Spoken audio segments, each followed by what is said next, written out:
ایک مرتبہ نبی کریم صلی اللہ علیہ وسلم جہاد سے واپس تشریف لا رہے تھے۔ آپ صلی اللہ علیہ وسلم نے ایک جگہ پڑاؤ ڈالا اور ارشاد فرمایا کہ 2 آدمی رات کو پہرا دیں تاکہ بقیہ لوگ آرام کی نیند سو سکیں۔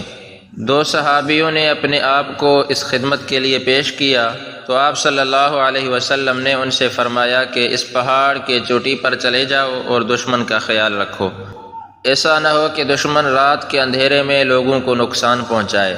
وہ دونوں صحابی پہاڑ کی چوٹی پر چلے گئے۔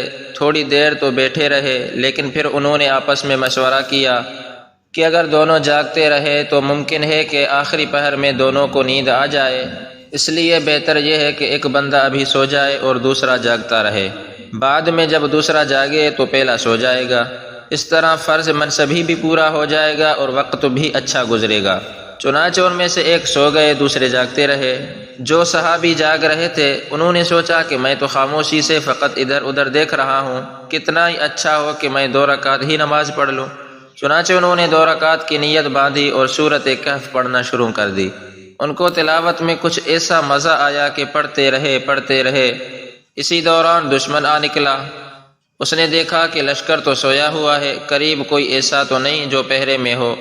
اس نے اوپر پہاڑی کی چوٹی پر دیکھا تو اسے ایک آدمی کھڑا نظر آیا۔ اس نے دور ہی سے ایک تیر مارا جو ان کے جسم پر لگا اور خون نکل آیا، مگر وہ سورۃ کہف پڑھتے رہے۔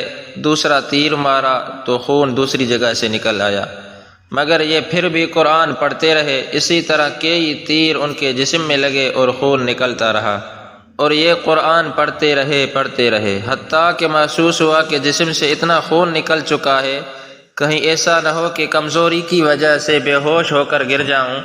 اگر گر گیا تو پھر میرے بھائی کو کون جگائے گا اور لشکر کی حفاظت کون کرے گا؟ یہ تو پھر ذمہ داری میں کوتاہی ہوگی۔ لہذا جلدی سے سلام پھیرا اور بھائی کو جگا کر کہنے لگے، دشمن تیروں پر تیر مارتا رہتا ہے، میں ان کو کھاتا رہا، مگر سورۃ کہف کو مکمل کیے بغیر میں کبھی بھی سلام نہیں پھیرتا۔ مجھے قرآن کے پڑھنے میں یوں مزہ آ رہا تھا۔